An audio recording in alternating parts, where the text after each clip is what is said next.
Hello guys, welcome po sa Lantaw TV at ngayon ay i-configure po natin yung ating Huawei 5V5 para po sa ating Piso Wi-Fi sa Piso 5 VLAN 22 po. Yung gagamitin natin nito ay via Wi-Fi, so wala po tayong LAN cable, so Wi-Fi lang po yung ating gamit.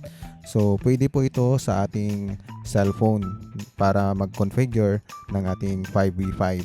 Madali lang po itong i-configure. Sundan lang po natin yung ating step. So tara, simulan na po natin. Connect po tayo sa Wi-Fi ng ating 5V5.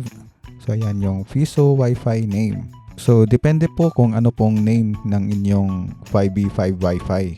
Tapos ay punta po tayo sa control panel.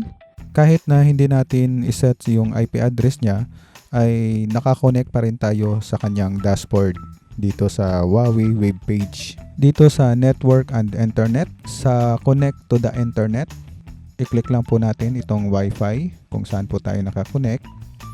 Tapos dito sa kanyang properties. Tsaka dito sa IPv4.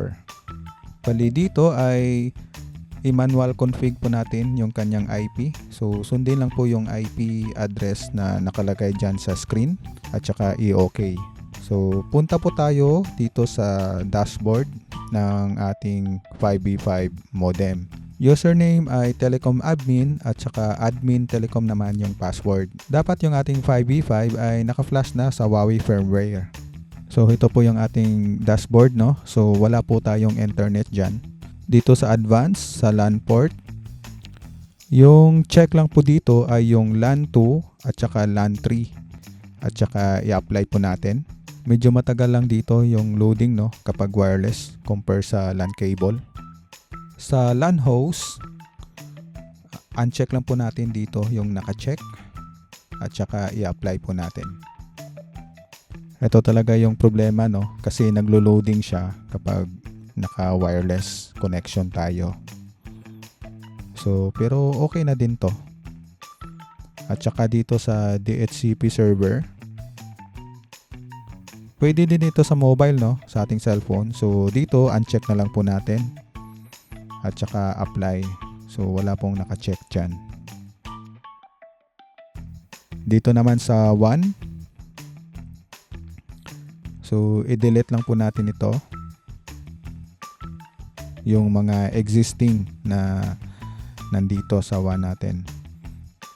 So, never lang. Tapos, mag-new tayo dito. So, dito, bridge 1. Sa VLAN ID, so, Piso 5 ako, so, 22 yung ilalagay ko. So, depende po sa inyo kung ano pong ilalagay nyo na VLAN sa inyong Piso Wi-Fi. Dito naman sa binding option, i-check ko lang dito yung LAN 2, SSID 1, SSID 4.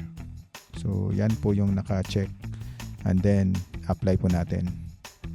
So, ayan, mayroon na po tayo ditong VLAN. So, dito na lang po kayo magpalit ng VLAN ID nyo kapag magpapalit kayo. Sa security tab, punta po tayo dito sa precise device control. I-enable po natin ito para po ito ma-access natin sa port 80 yung ating dashboard ng ating modem. Dito sa priority, lagay lang po natin dito yung 1. And then 1, HTTP, and apply. Punta po tayo sa maintenance and then upstream port. So dito i-set natin sa LAN 1 and apply. So mag-o-off po yung ating modem or magre-restart. So mawawala po yung ating wireless connection dito. So ayan, nawala po yung ating SSID dito, no, sa ating Wi-Fi. At saka ayan, bumalik na. So okay na po yan.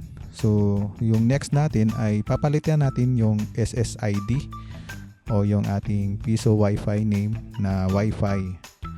So iset lang po natin dito sa open. Encryption mode, none na lang po dito. And then apply po natin. So, ganun din yung isi-set natin sa 5G. So, nawawala yung ating Wi-Fi name kasi wala na itong password. So, dito sa 5G SSID, so same pa rin yung SSID ko. At saka dito, open lang din. At saka dito is none. And then apply. So, ganyan lang po yung pag-set, no? So, makikita po ng ating cellphone na 2.4 at 5 GHz yung ating Wi-Fi SSID. Kapag na-disconnect na tayo doon sa 5 GHz ay mag-switch na automatic doon sa 2.4 GHz Wi-Fi. Kung gusto nyo naman na mag-avail ng Huawei 5V5 VLAN na naka-configure na, mayroon naman po dito sa Shopee. So maraming salamat po sa inyong panood dito sa Lantaw TV at click nyo na lang po yung subscribe para sa mga bagong videos po natin.